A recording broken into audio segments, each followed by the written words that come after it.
అందరికీ నమస్కారం. ప్రభుత్వ పాఠశాల, ప్రైవేట్ పాఠశాల, కార్పొరేట్ పాఠశాల అని డిఫరెంట్ పాఠశాలలు, గురుకులాలు ఇలా చాలా ఉన్నాయి. సరే, తల్లిదండ్రులు మరి ప్రభుత్వ పాఠశాలలకు పంపించడానికి కొంత వెనక ఆడుతున్న సందర్భం ఉంది. దానికి అనేక కారణాలు ఉన్నాయి. సోషల్ స్టేటస్ అనుకోండి, ఇంకా వేరే కారణాలు ఉన్నాయి. సరే, అలాంటి కారణాల మధ్య తల్లిదండ్రులు మరి డబ్బులు పెట్టి ప్రైవేట్ పాఠశాలకు పంపాలన్నా, ఫ్రీగా వచ్చే గవర్నమెంట్ పాఠశాలకు పంపాలన్నా, ఇలాంటి సందిగ్ధంలో చాలామంది ఉన్నారు. కొంతమంది డబ్బులు ఎంత అప్పులు చేసైనా, కూలి చేసైనా కానీ ప్రైవేట్కి కూడా పంపిస్తున్నారు. సరే, ఆ సందర్భంలో ఇక్కడ ఇప్పుడు నేను వెంకన్న సార్తో ఉన్నాను. నేను కూడా మా పిల్లల్ని చేర్పించాను. ఇప్పుడు 2007-8లో ఒకరిని, తర్వాత 10 సంవత్సరంలో ఒకరిని, అట్లా మొత్తమే తన పిల్లల్ని ఇద్దరిని కూడా మరి ప్రభుత్వ పాఠశాలలో చేర్పించిండు. సారు యొక్క అనుభవాలు కూడా మనం తెలుసుకుందాం. మరి అప్పుడు చదివిన పిల్లలు మరి ఇప్పుడు ఏ స్థాయిలో ఉన్నారు, తర్వాత ఎందుకు మరి ప్రభుత్వ పాఠశాలలో చేర్పించిండు, మరి అప్పటికే సోషల్ స్టేటస్గా చుట్టాలు, తర్వాత బంధువులు, తన కుటుంబ సభ్యులు అందరితోటి కూడా ఆనాటి నుంచి కూడా మరి ప్రభుత్వ పాఠశాల అంటే చులకన భావం చూసే పరిస్థితులలో కూడా మరి సార్ అయితే చేర్పించిండు. సరే, ఆ విషయాలు కూడా తెలుసుకుందాం. నమస్తే సార్. చెప్పండి సార్, అసలు మీరు మరి ప్రభుత్వ పాఠశాలలో చేర్పించాలని ఎట్లా అనుకున్నారు, ఎందుకు అనుకున్నారు? పంచగట్ల వెంకన్న నా పేరు. నేను ఇప్పుడు యాదాద్రి జిల్లా గుండ్లపల్లి, యాదగిరిగుట్ట మండలం గుండ్లపల్లి స్కూల్లో ఎడ్జిటీగా పనిచేస్తున్నాను సార్.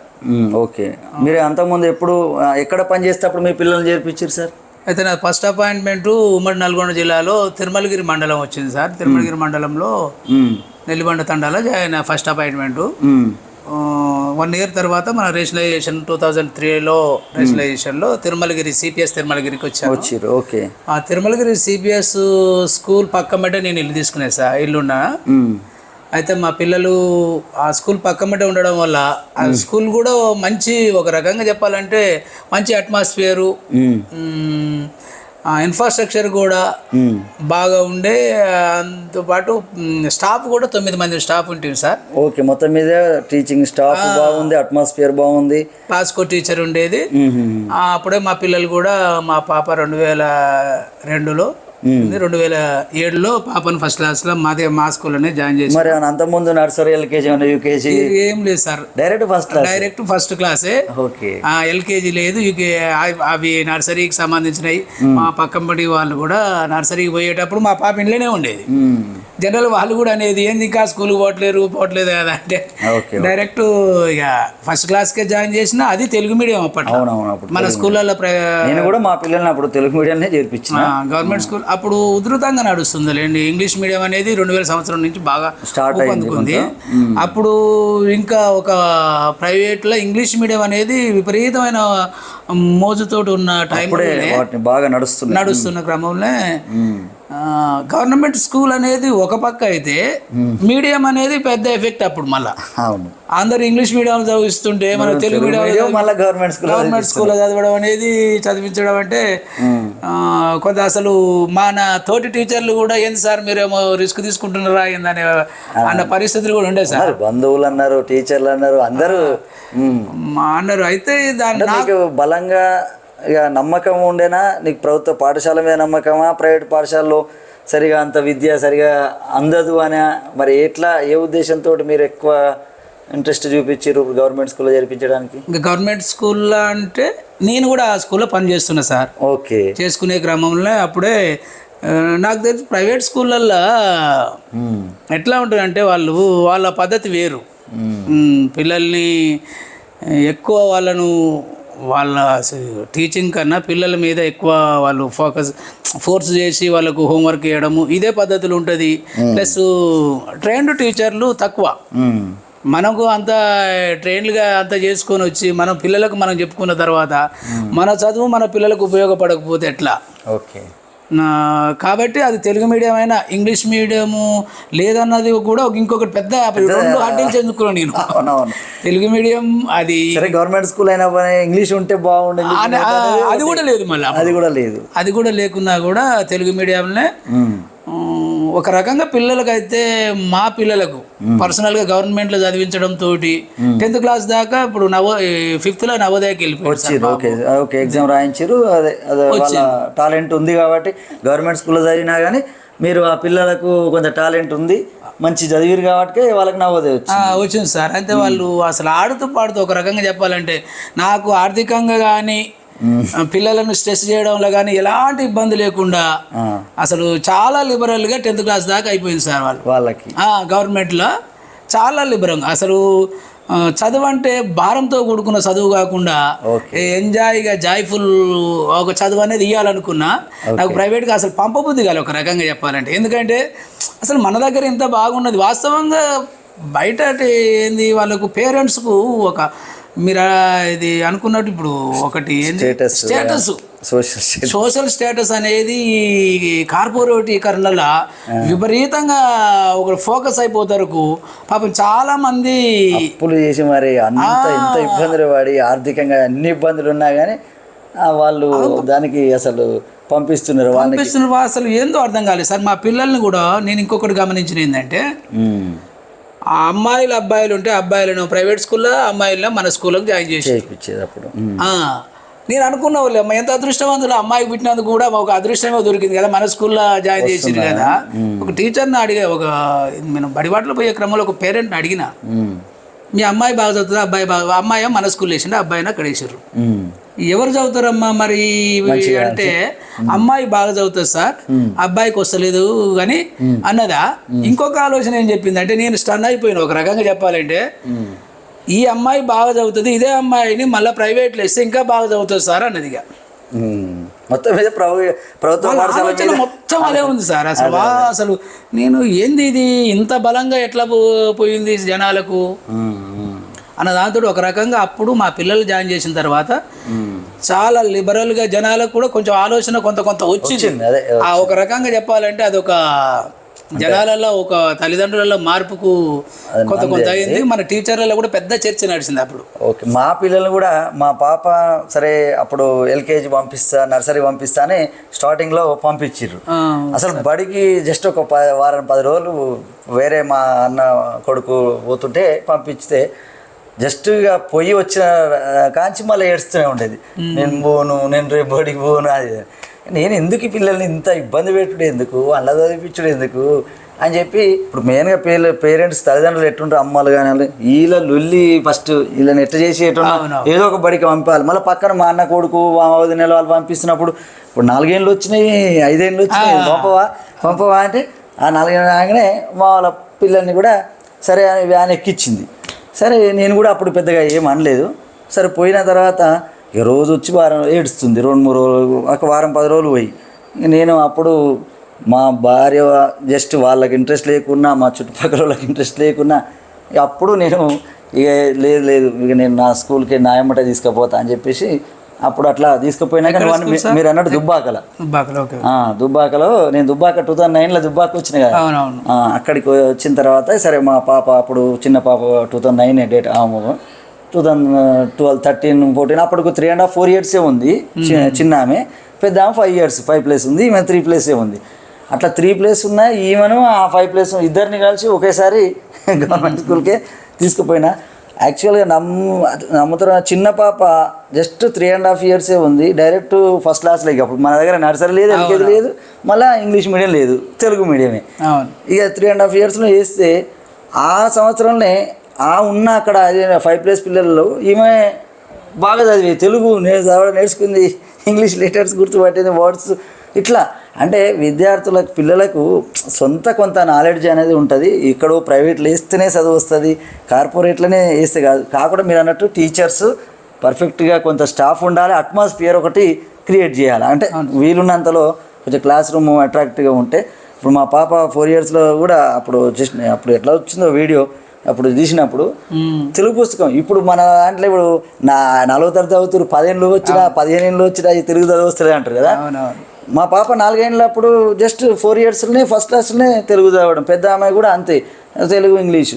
అంటే అంత ఇప్పటికీ మా పాప మళ్ళీ నవోదయ కేంద్రీయ విద్యాలయం చదివింది 3rd class నుంచి. అక్కడ నుంచి సరే మళ్ళీ ఇక్కడికి వచ్చిన 3rd నుంచి కేంద్రీయ విద్యాలయం. ఆమెకు తెలుగు అంటూ లేదు, కానీ ఇప్పటికి తెలుగు చదువుతుంది, రాస్తుంది, తెలుగు సబ్జెక్టే లేదు. కానీ ఇప్పుడు రోజు తెలుగు చెప్తున్నా రాని వాళ్ళు ఉన్నారు. అంటే అది అక్కడ విద్యార్థుల యొక్క న్యాచురల్ ఎబిలిటీస్ అనేవి ఉంటాయి. ఆ న్యాచురల్ ఎబిలిటీస్ ఇప్పుడు నాకు తెలుగు వచ్చు, నేను తెలుగులో పుస్తకం రాసినాము, సరే మాకున్న ఆ నాలెడ్జ్ అనుకో, మరి ఎట్లా అనుకోండి. అంటే విద్యార్థులకు తల్లిదండ్రులు వచ్చిన వాళ్ళ యొక్క న్యాచురల్ ఎబిలిటీస్ అనేవి కొంచెం ప్రతిబింబిస్తాయి అవును. మెయిన్గా. అటు ఉపాధ్యాయులు కొంత వాళ్ళని ఆ న్యాచురల్ ఎబిలిటీస్ని జస్ట్ అభివృద్ధి చేయాలి. అయితే నేను గమనించింది ఏంటి సార్ అంటే పిల్లలల్లో వాడికి చదువు పట్ల ఒక దృక్పథం అనేది మనం పాజిటివ్గా తీసుకొస్తే ఆటోమేటిక్ ఒక 90% పిల్లలు సార్ నేను అబ్జర్వ్ చేస్తున్నా కొంతమందికి వాళ్ళకు కొంచెం సరే ఇది వాళ్ళ ఇంటెలిజెన్స్ పరంగానో ఇంకా కొంచెం ఎన్విరాన్మెంట్ పరంగానో ఒక 10% 5% మాత్రము నేర్చుకోవడానికి కొంచెం వెనకబడిపోతున్నారు. కానీ దాదాపుగా మన ఎఫ్ఎల్ఎన్ వచ్చిన తర్వాత ఒక గొప్ప విషయమే ఎఫ్ఎల్ఎన్ అయితే. ఎందుకంటే మారింది మన ఇది కూడా ఏంది యాటిట్యూడ్ కూడా పిల్లలకు వెనకబడ్డవని మీద దృష్టి పెట్టి అప్పుడు కొంత కొంత కొంత మనం కూడా అప్పుడు ఎక్కువ మంది ఉండే వాస్తవంగా ఉండడంతో వెనకబడ్డోడు సరే రాలేదు అనుకున్నాం. కానీ ఇప్పుడైతే ఆ వెనకబడ్డ పిల్లల మీద ఫోకస్ చేయడంతో ప్రతి ఒక్కరు కూడా అసలు పిల్లలల్లో అసలు స్టన్ అయిపోయినారు సార్. ఒక్కొక్కసారి ఏమైందంటే ఒకటేసారి ఎలివేట్ అవుతున్నారు ఆ పిల్లలకు. మరి ఆ డయాగ్నోస్ వాడు ఏడ నేర్చుకోకపోతుండో లోపం ఏడుందో అది కాక చేస్తే అది ఖచ్చితంగా పిల్లలు షైన్ అవుతారు. మనమే ఆ పిల్లలు డయాగ్నోస్ చేసేంత ఏంది ట్రైనింగ్ కానీ అనుభవాలు కానీ మన గవర్నమెంట్ స్కూల్లో ఎక్స్పర్ట్సే ఉంటారు.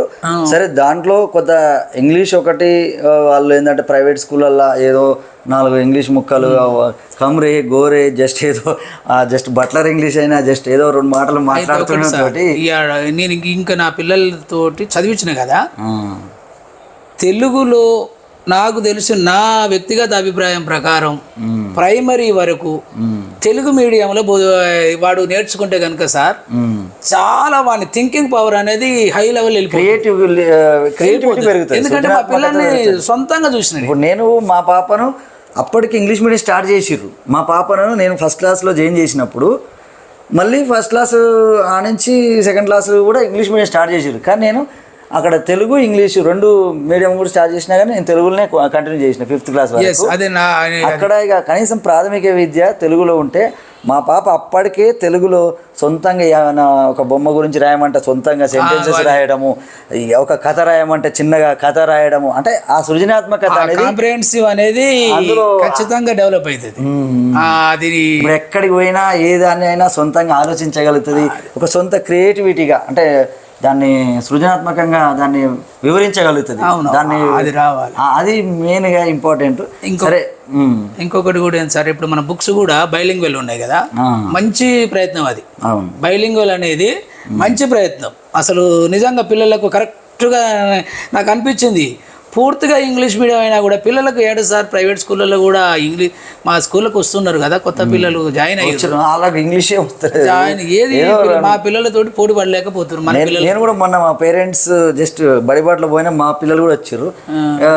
డైరెక్ట్ వాళ్ళని అడిగితే వాడు ఏం చెప్తలేడు. How many months in year, మా పిల్లలు they are 12 months in year, full sentence they are able to say but they are unable to say. అంటే విద్యార్థులకు పూర్తిగా ఏదో ప్రైవేట్కి పోతే మొత్తం వస్తుంది, ఇక అందులో మొత్తం బ్రహ్మాండంగా పూర్తిగా చదువుతారు అనేది అయితే ఏం లేదు. అక్కడ ఉన్న జస్ట్ కేపబిలిటీస్ కెపాసిటీస్ సరే దాంట్లో దీంట్లో ఏమైనా టైంకు పోవడం, అక్కడ క్లాస్కో టీచర్ ఉంటాడు, అదొకటి కనబడుతుంటుంది. సరే ఇక్కడ మనకు డ్రాబ్యాక్ ఏంటంటే క్లాస్కో టీచర్ కనబడాడు, తర్వాత ఊర్లో పడి ఉంటుంది సార్. ఇంటర్వెల్కు ఇప్పుడు మనం ఇష్టపడతాంగా, దాన్ని పోయేటప్పుడు ఆడుతుర్రుగా అనిపిస్తుంది. ఆటల వేళ్ళకు మనం ఆటలు ఆడిపియాలి కదా, అంతో పిల్లలకు చిన్నప్పుడు ఆడిపోయకపోతే ఇంకెప్పుడు ఆడతారు. ఆ ఆటల బేళ్ళు ఒక 30 గంట సేపు ఉంటే ఆడ ఆడుతుర్రు అనుకో, ఎప్పుడు ఆటలు ఆడుతుర్రు ఇవ్వలే, ఎప్పుడు అంటే ఇంటర్వెల్కి పోయినా కష్టమే, ఆటల వెళ్ళకు బయటకు వెళ్ళినా కష్టమే. ఒకప్పుడు వాష్రూమ్స్ కూడా ఒక సమస్య ఉండే, అంటే 2 బాత్రూమ్లు మనకు స్కావెంజర్ లేడు, మళ్ళీ ఆ ఉన్నా కానీ ఆ నీళ్ళు పోసేటోళ్ళు లేడు, అందులో లేడు. ఎప్పుడన్నా పిల్లవాడు 2 అంటే ఆయన బయటకు పంపించడం అనుకో, ఆడు ఒక్కొక్కసారి ఒక్కడు పోకపోయేది ఫస్ట్ క్లాస్, అలా ఇద్దరు పోయి అటు పోయేది, దోస్తులు పోయి ఆ ఊళ్ళో పిల్లలు తిరుగుతురు సార్. అంటే ఇట్లాంటివన్నీ ఉన్నాయి అన్నట్టుగా. ఇట్లా ఊగే ఇంటికి వస్తుండు సార్, అది కూడా ఉంది సార్. ఇప్పుడు పిల్లలకు పేరెంట్స్కు ఇంకొకటి ఏంటంటే ఆ బస్సులో ప్రైవేట్ స్కూళ్ళలో బస్సుల్లో పంపిస్తే సాయంత్రం అయిన దాకా పనికి పోయి నాకు 2 పిల్లలు అట్లా డ్రాప్ అయ్యారు. అవునవును సార్, మేము నైట్ 7 గంటల దాకా వస్తాం, ప్రైవేట్ స్కూల్కి పోతేనేమో బస్సులలో వస్తారు, ఆ టైంకి వస్తారు, మీరు 4 o'clock వదిలిపెడతారు కదా, వాళ్ళు మేము ఇంటి దగ్గర ఉండము, వాళ్ళు తిరుగుతారు సార్ అని ఇదే ఒకటే కారణంతో కూడా డ్రాప్. అలాంటి కారణం ఉంది. తర్వాత ఇప్పుడు నర్సరీ LKG UKG లేదు కదా, ఒక 4 గంటలు రాగానే అని ఈయన పంపిస్తే అప్పుడు మన ఈ ఒక్కడు చిన్నోడు పోతలేడు అని ఆ 3వ తరగతి 4వ చదువుతున్న ఆ పెద్ద అక్కనో అన్ననో కూడా అట్లా పంపిస్తున్నారు. అట్లా కూడా ఉన్నది. ప్లస్ మనకు ఏంటంటే ఇప్పుడు టీచర్లలో చాలా వరకు ఏంటంటే సమాజంలో టీచర్ల పిల్లలు ఎందుకు చదివారు అనే కాన్సెప్ట్ వచ్చింది. ఎందుకు వచ్చింది కానీ కరెక్టే, కానీ ఇప్పుడు నేను ఆడ ఉండి చదివించిన సార్. ఎందుకు చదివించిన అంటే నాకు ఆ వనరు కలిసి వచ్చింది. ఆడ క్లాస్కో టీచర్ ఉన్నారు, నేను ఆ స్కూల్ పక్కనే ఇల్లు తీసుకొని ఆ మండల హెడ్ క్వార్టర్ కాబట్టి ఆడనే ఉండగలిగినారు. క్లాస్కో టీచర్ ఉన్నారు, అట్మాస్ఫియర్ అట్లా ఉంది. ఒక స్కూల్కి ఎన్ని ఎట్లా ఉండాలో అలా ఉన్నది కాబట్టి పంపించినాం. ఒకవేళ ఇప్పుడు నేను తండాల పని చేసిన అనుకో, వేరే ఊర్లో వేరే తీసుకుపోలేం కదా, లాంగ్ పిల్లల్ని మనం రిస్క్ చేసుకుని ఆ ట్రావెలింగ్. ఇప్పుడు మనకు వచ్చిన బాధ అదే టీచర్లకు, తీసుకుపోలేము. తర్వాత అక్కడ ఉన్న వనరులలో ఇప్పుడు 1-2 టీచర్లు ఉంటే 5 క్లాసులకు మనం కవర్ చేయలేము. తర్వాత ఇక చాలా సమస్యలు అయితే ఉన్నాయి దాంట్లో. ఇప్పుడు వివిధ స్థాయిల పిల్లలు ఉండడం కూడా పెద్ద సమస్య సార్. అంటే టీచింగ్ లో ఇప్పుడు A+B+B అని 4 స్థాయిల పిల్లలు ఉండడంతో ఇప్పుడు మా పాపని నేను గవర్నమెంట్ స్కూల్లో చదివించినప్పుడు నేను ఎదుర్కొన్న సమస్య ఏంటంటే, ఇప్పుడు ఎగ్జామ్ పేపర్ ఇట్లా ఇస్తే మా పాప సొంతంగా ఆమంతటా ఆమె ఒక 20 నిమిషాలు అర్ధ గంటలు ఖతం చేసి క్వశ్చన్ చదివేదామనే ఆన్సర్ చదువుకొని పెట్టేది. మిగతా కూడా ఇట్లా. ఇప్పుడు ఈమెకేమో ఆల్రెడీ సబ్ట్రాక్షన్ వచ్చు, డివిజన్ వచ్చు. నేను ఈరోజు డివిజన్ ఏదైనా మల్టిప్లికేషన్ చెప్తున్నాను కొట్టి పీరియడ్లో, ఈమెకేమో వచ్చు. మిగతా వాళ్ళని అందరిని పట్టించుకోవాలిగా. మరి వాళ్ళందరినీ పట్టించుకున్నప్పుడు ఈమె సమయం అంతా కొంత వృధా అయ్యింది. అంటే పూర్తిగా ఒక 50 నిమిషాలు మనం చెప్తే ఖచ్చితంగా A+ విద్యార్థికి ఒక 10 నిమిషాలు, B+కి ఒక 10 నిమిషాలు, Bకి Cకి అందరికీ ఒక 10 నిమిషాలు కేటాయించాల్సి వస్తుంది. అదే నేను A+ విద్యార్థి 50 నిమిషాలు వీళ్ళ స్థాయికి చెప్పగలిగితే ఎట్లా షైన్ అవుతారు. ఇంకా ఆ 50% కూడా అదే C గ్రూప్ వాళ్ళకే చెప్పగలిగితే వాళ్ళు కూడా ముందుకు రాగలుగుతారు. కానీ ఈ C గ్రూప్ వానికి టైం కేటాయించలేకపోతున్నా. వీనికి మొత్తం ఈయన కాపీ చూడాలి, అన్ని తప్పులు రాసి ఇటు చూసి ఇటు తప్పు రాయాలి, ఇది ఇట్లా అది అట్లా ఇవి చెప్పేవారికే సమయం అంతా పోతుంది. అవును, మనకు కొంచెం పరిమితులు ఉన్నాయి సార్. పూర్తిగా CEO ఉన్నారు, ఓకే అందరు ఇల్లే ఉన్నారు. ఈ స్థాయి వాళ్ళకి చెప్పాలంటే వాళ్ళకి ఆ స్థాయికి దిగి వాళ్ళకి వర్ణం, ఆ స్థాయిలో ఆటలు, ఆ స్థాయికి వాళ్ళని నేర్పడం కోసం వానికి ఎడిషన్, వానికి సబ్ట్రాక్షన్ ఇదే చేస్తాం. వీనికి ఇది చేస్తే వాళ్ళకి కష్టం అవుతుంది, వానికి చేస్తే ఇది నష్టం అవుతుంది. నేను అంతకుముందు పుస్తకంలో రాసిన 3 నెలల పంట ఉంది, 4 నెలల పంట ఉంది, 5 నెలలకు 6 నెలలకు. ఇదే 3 నెలలకు తొందరగా వస్తుంది. ఈ 3 నెలల పంట ఒకేసారి మళ్ళీ ఒక మళ్ళీ పెట్టినాం, ఒకటే క్లాస్ రూమ్లో పెట్టినాం. ఒక మళ్ళీ పెట్టినప్పుడు ఎట్లా పోయగలుగుతాం, దీనికి వస్తేప్పుడు అది రాదు, అది ఇది పంటకు రాదు. దీన్ని నీళ్ళు బంద్ చేయాలి, దానికేమో నీళ్ళు కావాలి, దీనికి నీళ్ళు బంద్ చేస్తే అది ఎండిపోతుంది. అంటే ఇట్లా చాలా ఇబ్బందులు అవుతున్న పరిస్థితి ఉంది. అంటే ఎడ్యుకేషన్ సిస్టంలో స్టాండర్డ్ పడిపోవడానికి కొంతమంది అంటారు. స్టాండర్డ్ అంటే వివిధ రకాల స్థాయిల పిల్లలు ఒక దగ్గర కూడా ఉండాలి సార్. ఇప్పుడు మనకు ఏంది రెసిడెన్షియల్ స్కూల్ ఎందుకు వాళ్ళు అందుకనే ఒకే స్థాయి పిల్లలు తీసుకుంటారు. కార్పొరేట్ స్కూల్స్ కూడా అట్నే కదా, వాళ్ళు ఏమైనా మంచి మొత్తం అంతా స్క్రీనింగ్ చేసి మంచి ఒక స్థాయిలో ఉన్న పిల్లల్ని తీసుకుంటారు. కాబట్టి వాళ్ళకి చెప్పడానికి ఈజీ అవుతుంది. ఇప్పుడు నారాయణ శ్రీ చైతన్య ఉంది సార్, 50% రిజల్ట్.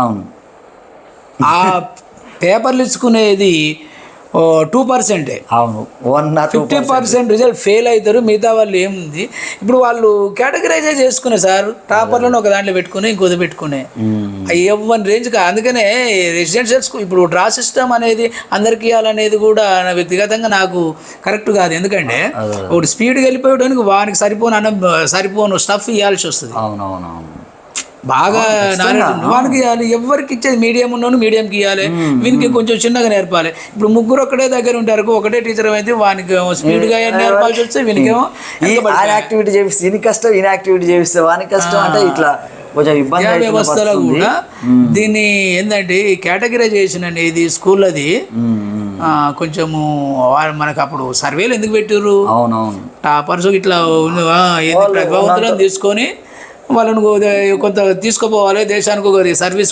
తీసుకోపోవడానికి పెట్టిన పాపదు. ఇప్పుడు అందరూ ఇప్పుడు డ్రా ఒకసారి సార్ మీకు ఒక ఉదాహరణ చెప్తా. మేము ఎంట్రన్స్ రాసినప్పుడు సర్వేలో స్టేట్ ర్యాంకులు వచ్చేది, టాపర్స్ అంత టాపర్సే ఉండేది, 100% రిజల్ట్ ఉండేది.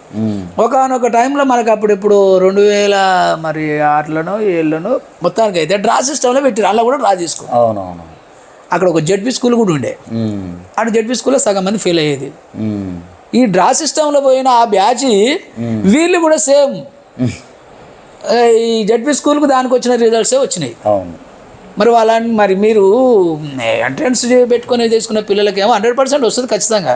మరి డ్రాలో పోయిన వాళ్ళకు పిల్లలు 50% వాళ్ళు కూడా పోతారు. ఇప్పుడు ఉన్న ప్రభుత్వ పాఠశాలలో కూడా మొత్తం స్క్రీనింగ్ అయిపోయిన తర్వాత మిగిలిన చాలా అంటే తక్కువ స్థాయి పిల్లలు అనుకోండి, సరే క్వాలిటీ అంటే వాళ్ళ ఐక్యూ లెవెల్ తక్కువ ఉన్న వాళ్ళు అనుకోండి, మొత్తం అసలు బడి అంటే ఇక సరే ఏదో పోండ్రా అని ఆ తల్లిదండ్రులు మెయిన్గా ఇంటికి పోతే అసలు తల్లిదండ్రులు పట్టించుకునే పరిస్థితి కూడా లేదు.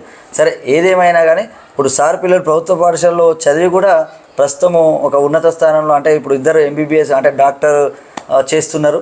సరే మా అమ్మాయి కూడా ఇప్పుడు బీటెక్ ఫస్ట్ ఇయర్ అంటే తెలుగు మీడియంలో చదివినా కానీ ఇప్పుడు బీటెక్ ఫస్ట్ ఇయర్ మరి కంప్యూటర్ సైన్స్ ఏఐ చేస్తుంది.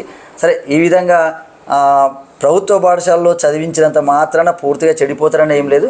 దాంతోపాటు ప్రభుత్వ పాఠశాలలో కూడా అక్కడున్న వనరులు అక్కడున్న అట్మాస్ఫియర్ సరే కొంత ప్రభావం అయితే చూపుతుంది. తర్వాత ప్రభుత్వ ఉపాధ్యాయులు సాధ్యమైనంతగా విద్యార్థులలో అంటే కొంచెం క్వాలిటీ టీచర్సే ఉంటారు, కొంచెం ఎక్కువ స్టాండర్డ్ ఉన్న టీచర్స్, తర్వాత ఎట్లా చెప్పాలనే టీచర్స్ అయితే ఎక్కువ మంది ఉంటారు. సరే కొద్దిమంది అక్కడక్కడ లోపాలు అయితే ఉన్నాయి. సరే అలాంటి లోపాలు ఏమి ఉన్నా కానీ ప్రభుత్వ పాఠశాలలో చదివిస్తే మొత్తం విద్యార్థులు చెడిపోతారు, ప్రైవేట్ పాఠశాలలో బాగా చదువు వస్తుందని నా అనుభవంలో కానీ సార్ అనుభవంలో కూడా ఎంతోమందిని చూసినాం. ప్రైవేట్ పాఠశాలకు పోయి కూడా ఇంటికి వచ్చి అసలు ఏం చదవరాకుండా అంటే ఏమి రాని పరిస్థితి ఉన్న పిల్లలు చాలామంది ఉన్నారు. మా బంధువుల పిల్లలు కూడా మస్తుగా ప్రైవేట్లో చదువుకోరు, కనీసం వాళ్ళు ఇంగ్లీష్ మాట్లాడలేరు. హైదరాబాద్లో ప్రైవేట్లో 10% పిల్లలను కార్పొరేట్ వ్యవస్థ 10% పిల్లలను బూచిగా చూపెట్టి 90% పిల్లలకు అన్యాయం చేస్తున్నారు, ఆర్థికంగా కూడా దెబ్బతీస్తున్నారు. ఆర్థికంగా మొత్తం దోచి వాళ్ళ లైఫ్లో అసలు పేద కుటుంబాలు 10,000 15,000 జీతం నెల జీతం వస్తే కూడా వీళ్ళకి నెలకు 8-9,000 వీళ్ళకు ఫీజులు కట్టడము, బెల్ట్ అన్నీ రకరకాల.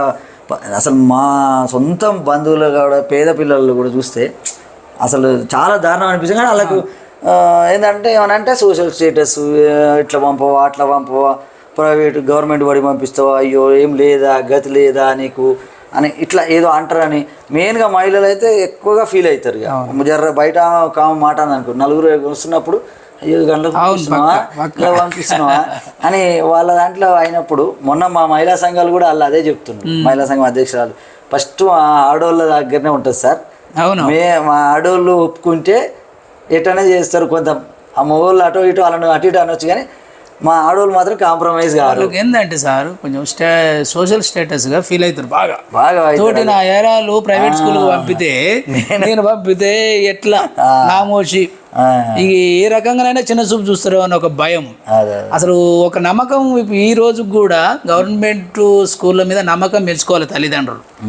రావాలి స్కూల్కి రావాలి, ఎందుకు చెప్పకపోతే అడగొచ్చు అసలు పరిస్థితి ఏంది ఎందుకు వస్తలేదు, రకరకాల కారణాలు ఉంటాయి. మేము కూడా చెప్పగలుగుతాం, మీకు దాన్ని సాటిస్ఫై చేసే ప్రయత్నం మేము కూడా చేస్తాం. అసలు ఎందుకు వస్తలేదు కొంతమందికి వస్తుంది. ఇప్పుడు అబ్దుల్ కలాం చదువుకుంటూ ఆయనతో అందరూకి అబ్దుల్ కలాం అంత గొప్పోళ్ళు కాలేరు, తర్వాత పలానా వెంకన్న సార్ చదువుకున్న బళ్ళే అందరూ వెంకన్న సార్ లెక్క కాలేదు, అంతకంటే గొప్పోళ్ళు అయ్యారు, అంతకంటే తక్కువ వాళ్ళు కూడా అయ్యారు. కాబట్టి ఇప్పుడు నేను చదువుకుని నాకు ట్రైనింగ్ ఒకరే ఇచ్చిర్రు, నేను ఒక ఉపాధ్యాయుని, నేను ఇప్పుడు ఉదాహరణకు 2 పుస్తకాలు రాసిన, పక్క వాళ్ళు అందరు పుస్తకాలు రాయాలి, లేదా పక్క వాళ్ళందరూ ఇట్లా నా రమేష్ సార్ లెక్క చెప్పాలి, ఇట్లా ఏముండదు. దాదాపుగా నాతో చదువుకున్న వాళ్ళు మేము 60 మందిలో 2-3 ఉద్యోగస్తులు అయినాం, మిగతా 50 మంది మరి ఖాళీగానే ఉన్నాం.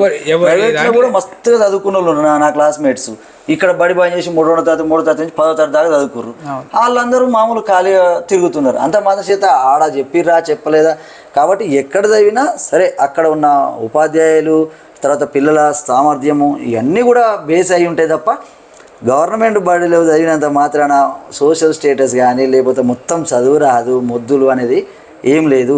మంచి స్థాయి ఉన్న పిల్లలు మంచి ఇప్పుడు ఎంప్లాయీస్ అంటే ఆల్రెడీ కొంత ఇప్పుడు సమాజంలో తల్లిదండ్రులకు ఉన్న కొంచెం న్యాచురల్ ఎబిలిటీస్ అనేవి ఉంటాయి. ఆ ఎబిలిటీస్ మాత్రం ఉన్న విద్యార్థులు నిజానికి మంచి అలాంటి ఎబిలిటీస్ ఉన్న విద్యార్థులు మనం బల్ల చేరేరు అనుకో, ఇప్పుడు అందరు ఉద్యోగస్తుల పిల్లలు కానీ లేకపోతే ఇంకా కొంత ఉద్యోగస్తులు అంటే ఏంటంటే ఆయన ఎంతో నాలెడ్జ్ ఉంటేనే ఆయన సరే ఒక ఉద్యోగం తెచ్చుకున్న పిల్లలు ఉంటారు అనేది ఒకటి. తర్వాత అంతకుముందు ఇప్పుడు వెనకటంటే ఇప్పుడు వీళ్ళ నాన్న అమ్మ నాన్న చదువుకోవాలి, మా అమ్మ నాన్న చదువుకోవాలి, కానీ మరి మేము ఎందుకు అయినామంటే ఆనాడు వాళ్ళకి తెలివి ఉన్నది కాకుండా అప్పుడు బడికి పంపించిన వాళ్ళు లేరు, వాళ్ళకు అసలు అలాంటి అవకాశాలు లేవు. ఇప్పుడు ఈసారికి ఉన్న అవకాశాల కంటే ఇలా పిల్లలకి ఇంకెక్కువ అవకాశాలు ఉన్నాయి, మా పిల్లలకి ఇంకెక్కువ అవకాశాలు ఉంటాయి. సరే అవకాశాలు అందరికీ అతని స్థాయి అంటే అతను ఎంత నేర్చుకోగలుగుతాడో అంత నేర్పే అంత మాత్రమే మనం చేయగలుగుతాం. అంతకు మించి మనం ఏమీ చేయలేం. టమాటా చెట్టు పెట్టి తాటి చెట్టు అంత పెంచమంటే అది వీలు కాదు. కానీ ప్రభుత్వ బడి అయినా ప్రైవేటు బడి అయినా ఇప్పుడు సార్ చెప్పినట్టు కార్పొరేట్ బడిలో జస్ట్ ఒక 5-10% చూపెట్టి 80-90% విద్యార్థులకు ప్రైవేట్లలో కూడా అదే పరిస్థితి ఉంది.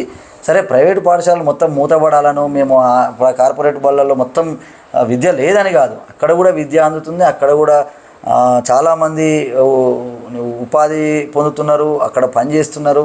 సరే వాళ్ళని మేము అనట్లే, కానీ అంత మాత్రం చేత మరీ అప్పులు చేసి పేదవాళ్ళు మరీ ఇబ్బంది పడుతూ మరీ అసలు ఈ ప్రైవేటు బడి మాత్రమే చదువు వస్తుంది, ఇక ప్రభుత్వ బడి పోతున్నారు, ఇక నా పిల్లలు వేస్ట్ అనేది మాత్రం ఇది చాలా పెద్ద తప్పు. ఇది ఎందుకంటే మేము ప్రత్యక్షంగా ఒక 10-15 సంవత్సరాల క్రితమే అంటే విద్యారంగంలో ఫలితాలు రావడానికి చాలా టైం పడుతుంది. ఒక 15 ఏళ్ళ క్రితమే తెలుగు మీడియంలో మీద చదివించి కూడా మరి ఇప్పుడు సార్ పిల్లలు డాక్టర్గా, మా పాప ఇప్పుడు బీటెక్ ఇలా చేస్తున్నారంటే అంత ఈజీ అయితే కాదు. అందరూ కూడా ఆలోచించాలి మాత్రం ఈ సందర్భంగా విజ్ఞప్తి చేస్తున్నా. చెప్పండి సార్, ఇంకా ఫైనల్గా గవర్నమెంట్ స్కూళ్ళ మీద అపోహలు వీడాలి. ఫస్ట్ మెయిన్ అపోహలు వీడండి. స్కూల్కి వచ్చి విజిట్ చేయండి. విజిట్ చేసిన తర్వాత పిల్లలకు ఎందుకు ఈ పేదరికంతో కూడా ఇబ్బందులు పడుకుంటా వేలకు వేలు ప్రైవేటుకు పంపి వేలకు వేల డబ్బును వృధా చేసుకోవడం, ఆర్థికంగా నష్టపోవడం, అటు పిల్లలకు కూడా ఒక రకంగా ఒత్తిడి, ఏదన్నా కూడా ఒత్తిడి, ఊర్లకు పంపడము, బస్సుల మీద పంపడం తోటి అది ఒక స్టేటస్గా ఫీల్ అవుతున్నాం తప్ప ఎలాంటి జరగాల్సిన పరిస్థితులు కూడా కొన్ని ఉంటే అట్లాంటివి కూడా ఊర్లో ఉన్న బడిని కాపాడుకొని ప్రతి ఒక్కరు కూడా మీరు తల్లిదండ్రులు రావచ్చు, మమ్మల్ని అడగవచ్చు. మ్యాక్సిమం పిల్లలకు ఏది నేర్పాలనో ఎక్కడ వానికి లోపం ఉందో ఆ డయాగ్నైజ్ చేసి చెప్పేంత మా దగ్గర ఉంటుంది. గవర్నమెంట్ టీచర్స్ ఇప్పుడు చాలా వడపోతలో వచ్చిన టీచర్స్, మంచి ప్రతిభావంతులైన టీచర్స్ ఉన్నారు. కాబట్టి ప్రతి ఒక్క తల్లిదండ్రులు కూడా ఈ ఆర్థిక నష్టాన్ని కానీ ఉచితంగా దొరికే ఈ గవర్నమెంట్ పాఠశాలలలో చేర్పించి మీరు గవర్నమెంట్ పాఠశాలను కాపాడుకుంటే ఇంకా విద్యా వ్యవస్థ ఇంకా ముందుకు ఈ మధ్యన మన గవర్నమెంట్ కూడా మన విద్యా వ్యవస్థ మీద చాలా ఫోకస్ కూడా పెట్టింది. అన్ని రకాల వసతులు కల్పించింది. ఇప్పుడు మౌలిక వసతులు, బాత్రూమ్స్ అన్నీ ఉన్నాయి. దాదాపు పెద్ద పెద్ద IFP ప్యానెల్స్ వచ్చినాయి, కంప్యూటర్స్ వస్తున్నాయి హై స్కూల్స్లో. ఇలా ప్రైమరీ స్కూళ్ళలో కూడా దాదాపు ఇప్పుడైతే అన్ని రకాల ఫెసిలిటీస్, వాష్రూమ్స్ కానీ వాటర్ కానీ అన్నీ కూడా ఇప్పుడు ఉన్నాయి. ఒకప్పుడు సరే లేకుండే, ఇప్పుడు చాలా బాగున్నాయి సార్. ఇప్పుడు ప్రైవేట్ స్కూలు అట్మాస్ఫియర్, బెంచెస్ ఉన్నాయి, అప్పుడు బెంచ్లు లేవు, అవి కలర్స్ వేయించిన సార్. అసలు ఇంక చూపెట్టిన వాళ్ళకు నీకు ఇంకా ప్రైవేట్ స్కూల్ ఇంతకంటే ఎక్కువ ఏముంటుందమ్మా అంటే ఇద్దరే ఉన్నారా సార్ అనేది ఒక మాట అన్నది. మాకు కూడా పిల్లలు కూడా 15-30 మంది ఉంటారమ్మా, సరే 15 మంది బాగా జరుగుతుంది అంటే రేపు తీసుకొని వస్తా సార్ అని చెప్పి ఒక పేరెంట్ కూడా వాళ్ళ ఏంటంటే ఒక ఆలోచన ఏంటంటే గవర్నమెంట్ కూడా కొన్ని చిన్న స్కూళ్ళను విలీనం చేసి 4 మెర్జ్ చేసుకొని క్లాస్ కో టీచర్ను అన్ని వసతులతో ఖచ్చితంగా పంపిస్తారు సార్ వాళ్ళకు. ఎందుకంటే కొంచెం మధ్యలో ఒక గ్యాప్ వచ్చింది, పేరెంట్స్ కు టీచర్స్ కు పేరెంట్స్ కు గ్యాప్ వచ్చింది చాలా. మనకున్న పేరెంట్స్ తోటి మళ్ళీ ఏం లేదు, మనకు పంపించిన ఇప్పటి వరకు ఉన్న పేరెంట్స్ ఉన్నారు కదా మనకు, చాలా నమ్మకంగా ఉన్నారు. ఇంకొక కొత్త పిల్లగాళ్ళు కూడా వాళ్ళు పంపిస్తున్నారు. మళ్ళీ వాళ్ళ బాబును పెద్దలను పంపించిన తర్వాత రెండో అమ్మాయి రావడానికి చాలా ఈజీగా పంపిస్తున్నారు. ఎందుకంటే మనం చూస్తున్నారు వాళ్ళు కొత్త పేరెంట్స్ మనల్ని నమ్మడానికి కొంచెం టైం పడుతుంది వాళ్ళకు. ఎట్లా ఇదొకటి జరుగుతుందా మంచిగా అభ్యాసం అనేది ఒక భాగం, బయట ఏంది ఒక స్టేటస్, ఆ స్టేటస్ని పోగొట్టుకుంటే ఖచ్చితంగా గవర్నమెంట్ స్కూళ్ళల్లో మంచి ఉపాధ్యాయులే ఉన్నారు. ఖచ్చితంగా అదే గవర్నమెంట్ స్కూల్ అనగానే స్టేటస్ ఏదో పోతుంది అనేది చాలా పెద్ద తప్పు. మీరు గవర్నమెంట్ స్కూల్ పంపించి మంచి పుస్తకాలు కొనియండి, వానికి మంచి తిండి పెట్టండి. ఫస్ట్ కనీసం ఆర్థికంగా మీరు ఉంటే కనీసం మనకు సరైన ఫుడ్ పెట్టండి. 7 గంటలకు లేపని ఏదో తినక పంపించడం కంటే మంచి ఫుడ్ పెట్టండి. అవసరమైతే ఇంత ట్యూషన్ బయట 10,000 పెట్టేది ఇక్కడ 100 రూపాయలు పెట్టుర్రి, ఆడ 20,000 పెట్టేది ఇక్కడ 2,000 ఖర్చు పెట్టుర్రి. మంచి చదువు వస్తుంది ఖచ్చితంగా. మంచి సరే అక్కడ ఏంటంటే మీకు 2,000 3,000 తీసుకొని మంచి colour books, copy writing books, మరి అలాంటి బుక్స్ కొని మనం కూడా కొంచెం రాపిస్తాం, చెప్పగలుగుతాం. సరే అట్లా అలాంటి ప్రయత్నం చేయండి తప్ప పెద్ద ఏదో సోషల్ స్టేటస్గా సరే ఇప్పుడు కూడా గవర్నమెంట్ స్కూల్స్ మీద కూడా చాలా రకాలుగా ప్రస్తుతం ఉన్న ప్రభుత్వాలు కానీ సరే ఒక విధంగా అన్ని ఫెసిలిటీస్ కల్పిస్తుంది. తర్వాత ప్రభుత్వ పాఠశాలల మీద కొంచెం నమ్మకాన్ని పెంచే ప్రయత్నం అయితే చేస్తుంది. అలాగే ఉపాధ్యాయులు కూడా ఒకప్పటికంటే ఇప్పుడు ఇంకా మీరు అన్నట్టు డిటర్మినేషన్ తోటి కృతనిశ్చయంతో కొంచెం అంకిత భావంతో ముందుకు అయితే వెళ్తున్నారు. తర్వాత పేరెంట్స్ని కూడా కలుస్తున్నారు. సరే భవిష్యత్తులో కూడా మేము ఎందుకంటే ఇద్దరం కూడా యాక్చువల్గా సరే సారు మాకంటే ముందే సారు తన పిల్లల్ని చేర్పించిండు. సరే నేను కూడా నా పిల్లల్ని చేర్పించినంత మాత్రాన పిల్లలు చెడిపోవడం అనేది జరగలేదు. ఖచ్చితంగా వాళ్ళు వాళ్ళ యొక్క శక్తి సామర్థ్యాల మేరకు ప్రభుత్వ బడిలో చదివినా కానీ మంచి స్థానంలో ఉన్నారు. సార్ అన్నట్టు ఇంకా 5th వరకు ఇంకా తెలుగు మీడియంలో చదివితేనే బెటర్. చిన్న తమ్ముడు ఇప్పుడు శ్రీశైలం తమ్ముడు కూడా పేరెంట్స్ ఆయన కూడా తిరుమల స్కూల్లో ఇప్పుడు గవర్నమెంట్ స్కూల్లో జాయిన్ చేసిండు. నాకు కూడా చెప్పిండు. అంటే ఇప్పుడు సారు అంతకుముందు ఒక 15 ఏళ్ల కింద చేర్పిస్తుంది. తమ్ముడు కూడా ఈ కాలంలో కూడా ఇప్పుడు కూడా గవర్నమెంట్ స్కూల్లో చేర్పించిండు. సరే అలాంటి ఒక ఆదర్శ భావాలు ఉన్న సరే వ్యక్తులు, దాంతోపాటు దాన్ని నమ్మిన వ్యక్తులు. అంటే ఇక్కడ ప్రభుత్వ వ్యవస్థలో చెడు ఉంటుంది, ప్రభుత్వ వ్యవస్థ అనేది పూర్తిగా చెడ్డది అనేది భావననే ఫస్ట్ మనం తుడిచేయాలనేది ఇప్పుడు మనం సారైనా మేమైనా చెప్పేది. ప్రభుత్వ వ్యవస్థలో మనం కాపాడుకోవాలి, ప్రజలు కాపాడుకోవాలి. ప్రజలు మీరు రావాలి, తర్వాత యువత రావాలి, అక్కడ రాజకీయ నాయకులు రావాలి. ఆ ఊర్లో ఖచ్చితంగా పనిచేయని అధికారులు పనిచేయని ఉద్యోగస్తులు ఉన్నప్పుడు ఖచ్చితంగా మీరు సూచనలు ఇవ్వండి. ఫస్ట్ 2 సార్లు అడగండి, 3 సార్లు అడగండి, అవసరమైతే 4 సార్లు అడగండి. ఇంకా వినకపోతే కంప్లైంట్ చేయండి. బయట అధికారులు ఉంటారు, పై స్థాయి వాళ్ళు ఉంటారు, అందరికీ కంప్లైంట్ చేయొచ్చు. కానీ వ్యవస్థల్ని కాపాడుకోవాల్సింది మనమే. ఏ వ్యవస్థనైనా కాపాడుకోకుంటే అడగందే అమ్మాయినా పెట్టదు అన్నట్టు నువ్వు ప్రభుత్వ వ్యవస్థ కానీ ఇంకో దాంట్లో కానీ కొంత ఎక్కడో చోట అలసత్వం ఉన్న వాళ్ళు కొద్దిమంది ఉండొచ్చు. ఆ వాళ్ళను కూడా మనం కాపాడుకోవాలి, మనమే దాన్ని అలర్ట్ చేయాలి తప్ప అంత ఈజీగా దాన్ని వదిలేస్తే మాత్రం రేపు భవిష్యత్తులో మరి బడులు ఉండవు. ప్రభుత్వ బడులు కూలిపోతే ఇక అసలు ఈ ప్రైవేటు వాళ్ళు ఇష్టం ఉన్నంత ఫీజు ఎంత పెట్టినా కానీ మనం పెట్టాల్సి వస్తుంది. తర్వాత మనం పిల్లల్ని హింసించడం, తర్వాత మనం బాధపడడం రెండూ జరుగుతున్నాయి అక్కడ ప్రైవేట్ వ్యవస్థలో. పిల్లల్ని కూడా అసలు వాళ్ళ ఎడ్యుకేషన్ అందించేటప్పుడు సార్ పిల్లలు ఇప్పుడు ఎంత ఆడుతూ పాడుతూ మొత్తం మీద విద్య అయితే పూర్తి చేసారు. బాల్యం అనేది ఇప్పుడు ఆ బాల్యం మళ్ళీ రాదు. బాల్య జీవితం అనేది ఆ జీవితంలో కూడా నాకు ఎలాంటి పిల్లల మీద ఖర్చు పెట్టినది లేదు. అదే ఇప్పటి కూడా లేదు. అదే అటు అంటే బాల్యం లేదు, ఇప్పుడు లేదు. వాళ్ళకి నామినల్గా జస్ట్ అది ఉపయోగించుకున్నంత ఉంటుంది. గవర్నమెంట్ ఉపయోగించుకోవాలి, పేరెంట్స్ అందరు కూడా. కానీ ఓకే మొత్తం మీద సరే మా చివరిగా మేము చెప్పేది ఏంటంటే ప్రభుత్వ పాఠశాలలు కానీ ప్రభుత్వ వ్యవస్థలని కూడా ప్రజలు అందరూ కూడా కాపాడుకోవాలి. ప్రభుత్వ వ్యవస్థలో ప్రభుత్వ పాఠశాలలో చదివినంత మాత్రాన మీ సోషల్ స్టేటస్ కాదు, పిల్లలకు చదువు రాదనైతే కాదు. ఖచ్చితంగా మీ పిల్లలకున్న శక్తి సామర్థ్యాలను ఖచ్చితంగా మేము వెలికి తీసేంత దమ్ము ధైర్యం ఉన్న ఉపాధ్యాయులు అయితే ఉన్నారు. కాబట్టి మీరు ఖచ్చితంగా ప్రభుత్వ పాఠశాలలో చేర్పించండి. మీరు వచ్చి అడగండి మీ పిల్లల స్థాయి ఏంది, ఎక్కడ లోపం ఉంది, ఏంది అనేది అడగండి. విద్యా వ్యవస్థను నమ్మి టీచర్ల మీద నమ్మకం ఉంచుకొని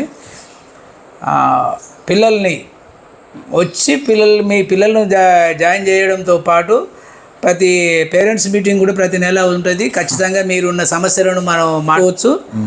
వ్యవస్థను దూరం చేసుకోకుండా వ్యవస్థను సరిదిద్దుకోవాల్సిన బాధ్యత కూడా సమాజం మీద, తల్లిదండ్రుల మీద ఉంది. కాబట్టి అందరూ కూడా ప్రభుత్వ స్కూళ్ళను కాపాడుకుందాము. మొత్తమే మీరు ఫస్ట్ మనం మీ పిల్లల భవిష్యత్తు కోసమే చెప్తున్నాం. సరే ప్రభుత్వ వ్యవస్థ కూలిపోతుందా, ప్రభుత్వ బడి కూలిపోతుందా అని కాదు. ఇక్కడ పిల్లలు ఫస్ట్ మీ పిల్లలకు కూడా ఆ బాల్యంలో ఏమందాలనో అది అందించేంత శక్తి సామర్థ్యాలు, ఫిలాసఫీ, సైకాలజీ అన్ని చదివిన ఉపాధ్యాయులు ఇక్కడ ప్రభుత్వ పాఠశాలలో ఉంటారు. వాళ్ళ స్థాయికి తగ్గట్టు బోధించే ఉపాధ్యాయులు ఉన్నారు కాబట్టి మేము ఆ రిక్వెస్ట్ చేయగలుగుతున్నాం. తర్వాత మేము అక్కడ చదివించి మరి మా పిల్లలు ఒక ఉన్నత స్థానంలో ఉన్నారు కాబట్టి నేను మీకు ఈ సలహా అయితే ఇస్తున్నాను తప్ప ఉట్టిగానే ఇవ్వడం లేదు. ఓకే, దీన్ని అందరూ కూడా గమనించాలని మాత్రం మేము విజ్ఞప్తి చేస్తున్నాం. Okay, thank you. Okay, thank you అందరికి.